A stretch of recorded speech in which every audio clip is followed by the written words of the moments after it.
Hey beautiful people, welcome back to Angelic Embrace, where we document and narrate the glorious and life-changing near-death experiences sent in by you guys. It is greatly appreciated. So sit back, relax, know that you are loved, and let's get into today's near-death experience story. Consider subscribing and watching to the end to find out what happens. At the age of 34, I had a near-death experience that lasted for 20 minutes and included being out of my body.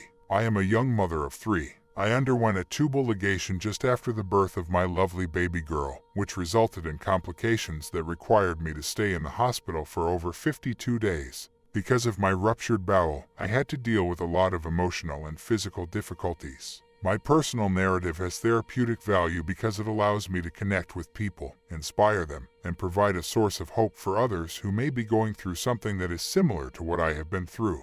My tale is not mine to keep to myself, rather, it is designed to be told to other people all across the world.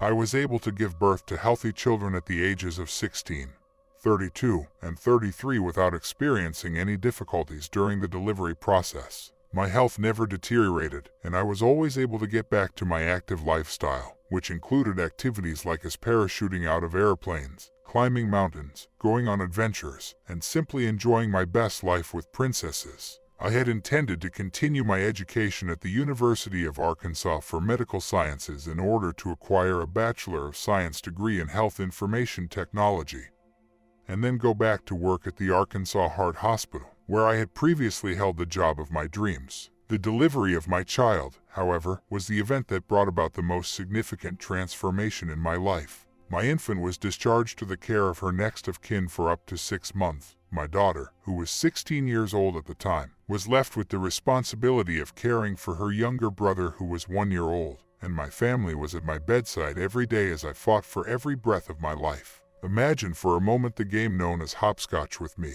It is a classic game with the purpose of providing amusement, and playing it brings back fond childhood memories of hopping from one square of numbered squares to the next. Now, with the flick of a finger, the game of hopscotch may become a part of your life. My life was fundamentally altered when I discovered hopscotch. You should be able to visualize this idea at this point. Each square represents a different kind of difficulty, a single problem, a pair of problems, and still another pair of difficulties. I reached a point along the road where I was both mentally and physically spent. Despite this, I was aware of the imploring in my mother's prayers, the sobbing in my father's heart, and the dejection in my sister's gaze for me to live. To begin with, I've never been the type of person who gives up easy. So, I suffered test after test, surgery after operation. My faith was put to the test like it had never been tried before. But I persisted, and today I am able to see the promises of God for my life written in the future. In all honesty, my surgery scars are not exactly the most attractive thing in the world.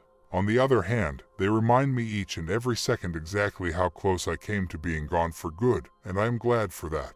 My wounds have illuminated for me a fresh course of action that I am now able to share with the rest of the world. I am very thankful to God for providing me with a guardian angel squad. My loved ones, the members of the surgical team, the hospitalist, the cardiologists, the heart transplant team, the pulmonary team, infectious disease, the chaplain, the gastrointestinal team, the nephrologist, my home health nurse, my counselor, and my psychiatrist. On the 20th of July, 2019, the tubal ligation that had been arranged took place. The pain was unbearable and difficult to manage immediately after the tubal ligation was performed. I started to have symptoms of hypotension, moderate hypoxia, and tachycardia. A CT scan performed on the patient on July 22, 2019, 2 days after surgery, revealed severe atelectasis. On the 23rd of this month, an abdominal X-ray revealed that I had a significant volume of feces in my right colon in addition to colonic ileus, which is another name for intestinal blockage, and intraperitoneal free air. My nostrils were punctured with an NG tube so that I could be fed and so that my stomach could be decomposed. The NG tube operation was incredibly painful and very uncomfortable, and I denied the option of having another NG tube installed further down the line. I was able to make it to the precise 6th day following surgery on July 26, 2019, despite showing indicators of potentially fatal diseases and infections. My family was starting to feel concerned since the temperature in the room was so low, yet I continued moaning that I was hot. I lied down right next to the air vent, but I was still not getting any cooler. I felt like I was on fire from the inside out. Within me, a match was lit, and the heat was spreading like a wildfire, stifling my bones and my organs as it went. Everybody was perplexed, with the exception of my sister. Because of her expertise in medicine, she suggested that the physicians investigate whether there were any symptoms of infection. Because I was so close to passing away, I honestly believed that I would not live to see the sunrise. My mom was my advocate. My signs and symptoms were going to be followed up on in the morning, but she was relentless, forceful, and strong in her efforts to get me treatment that night. My signs and symptoms were going to be followed up on in the morning. The physicians performed a contrast-enhanced CT scan of the abdomen and pelvis, which revealed increased fluid and air that raised concerns about perforation. There was a consultation with the general surgery department, and I underwent immediate emergency exploratory surgery. During the exploratory operation, after my abdomen was opened, the surgeon saw a return of free air as well as a significant amount of succus, which was around 3.5 liters in volume. She saw that my bowels were in rather bad condition, with a good deal of exudate coming from them. As she continued to examine my belly, she found a damage to my colon that measured 0.5 centimeters and had occurred on July 20, 2019, during the tubal ligation. In addition to that, she discovered a number of abscesses in the interloops. The surgeon was able to drain the abscesses from my intestines and completely clean them out while simultaneously examining for other punctures. Due to the increased risk of infection, a wound vacuum-assisted closure was introduced into the incision, and 2 drains were also installed. The drain on the left was positioned in my pelvic region behind my enlarged uterus, while the drain on the right was positioned within my small bowel. I was given medical attention at the PACU. The cultures showed that I had 3 illnesses that may potentially be fatal. Due to the fact that these infections were allowed to go untreated for several days, they made their way into my bloodstream and started attacking my organs. I got septic, and the smell and taste that emerged from my gut and exited from my mouth were both foul and poisonous. On the 16th of August 2019, my 34th birthday, I will still be in the intensive care unit. An acute hypoxic respiratory failure, acute renal failure, and congestive heart failure with an ejection fraction of 10-15% blood flowing to my heart were the diagnoses that were given to me. In addition to that, I came down with anemia and experienced a terrifying attack of epistaxis. The nurse stated that I bled quite a lot and that I need 2 blood transfusions on August 29th and September 3rd of this year. My health continued to worsen during the day. X-rays of my chest revealed that both of my lungs had pneumonia-like infiltrates rather than edema, meaning that I had pneumonia in both lungs. Oh my goodness, I simply had a gut feeling that the pneumonia was going to be my death sentence. I was taking a number of different antibiotics, and I also continued to use BiPAP to improve my oxygen intake. I gradually built up the strength to walk with help, and I was continually being moved by nurses on the hour in an effort to treat the pneumonia and relieve the pressure that was causing my bed sores and back agony. Eventually, I was able to walk on my own. After 3 days, the pneumonia that had been affecting both of my lungs began to improve. One of my doctors noted that I appeared to be taking excessive amounts of medication. These meds were a lifesaver, particularly when it came time to change out the wound VAC on my abdomen and dressing. He was probably correct. I was given whatever to relieve my agony and suffering, such as morphine, oxycodone, and Percocet, to mention just a few. I will never forget the smell of my flesh, nor will I ever forget the sight of being able to look quite deep into my abdominal cavity. The instant that brought about the indelible shift in my life, a regular day took place on August 28, 2019, the day before the inmate was released. My sister paid me a charming visit while she was on her way home from work. She came to see me at my apartment. My mother is a hard-working cleaner, and my sister is a hospice help who is working toward becoming an LPN. As a result, I got the finest services of both worlds, along with tons of love and support. Together with my sister, we enjoyed laughing, watching TV, and singing songs of worship and praise. I couldn't contain my elation at the prospect of returning home the next day. She kissed me goodbye and said, "See you later, I love you, sister. I'll come get you in the morning." As soon as she left, I found that I was missing her companionship, and I went right back to being restless and glancing at the clock. In a strange twist of fate, it appears that the more I gazed at the clock, the faster the passage of time seemed. Then, to my complete astonishment, a group of medical professionals and nurses came into my room as if there was some kind of urgent situation. They were given instructions by the experts monitoring my heart to come to me as soon as possible. I was awake when they entered my room, and the attending physician inquired me how I was doing physically. My heart suddenly stopped beating, and I fell into a ventricular tachycardia arrest before I could reply. Instantaneously, my soul exited my body, and I was aware that I was no longer weighed down by the presence of my physical body. In a nutshell, I was able to hear the scream for assistance, which was referred to as a code blue, and I was able to observe the procedures that were being performed to save my life. Because I was numb to pain, I was not aware when my ribs were broken during CPR or when I had 5 electrical shocks to the chest. It seemed like I was in a deep calm sleep, almost like Sleeping Beauty. My body was there in regard to the hospital bed, but I was here in the understanding that I was in a far different location than my physical body at the time. This was the realization that came to my mind.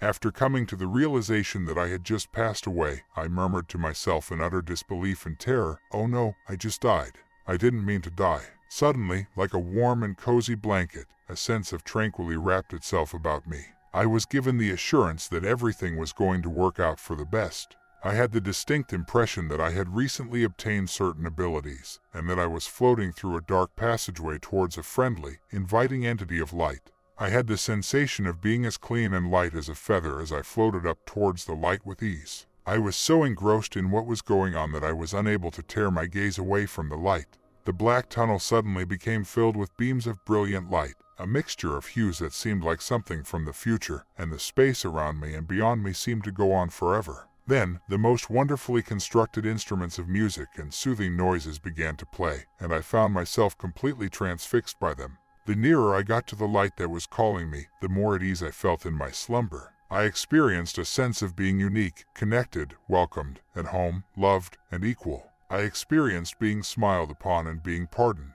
There was no concept of time. I was on my way to see God, and I felt at ease the entire time. I didn't have to worry about being stressed out, hungry, or in any kind of suffering. I had a limited opportunity to witness and experience the flood of prayers. It's almost as if the prayers were an object, and I was only ignoring them while I went about my business. It's the same as getting presents and being surprised by the fact that they were given to you with a grin on your face. Therefore, I am certain that God listens to prayers. I cannot say for certain that I was aware of who was praying at the time. I had an innate awareness that each individual prayer was mine to own. The prayers were quite impressive. When it comes to others praying for you, I believe the more the merrier attitude is appropriate. Someone who was very important to me was entreating God on my behalf in front of his presence. I had the impression that it was the soul of my grandfather, whom I cherished and who was greatly lost by me. In the end, I made my way into a garden, and there was one specific flower that caught my attention. It resembled a lily bloom that was somewhere between burgundy and scarlet in color, and it stood out amid all of the other flowers that were growing in the valley. It was possible to observe the passage of life and energy through the stem of the flower, which was transparent. This was only a small taste of paradise for me, because this experience was beyond what my mind could fathom. The events that took place following this are a haze to me. I am not really sure whether I had the option to either stay here or go back home. I think there was a part of me that was determined to remain, but there was also a part of me that wanted to go back to my babies and my family. On my own, I was unable to make a complete turnabout. When I was brought back into my physical body, it seemed like I had traveled through time in the other direction, if that makes any sense. It was an interesting experience to be sucked through a portal. Now, there are occasions when I have the impression that this body does not belong to me, and that my spirit is separated from my physical body. I assume that the elderly Shawnees passed away on the day that the cardiac arrest occurred. According to what my sister told me, while all of this mayhem was going on and she was being revived, she received the frantic call to return to the hospital. She was just about to enter her neighborhood. She had no idea what to anticipate, but whatever was happening, it sounded terrible, so she went back to the hospital as soon as she could. My sister raced into the room with me and immediately questioned the attending physician what was going on. They made the assumption that because my sister was wearing a uniform that she was a member of the staff going to help with the code blue.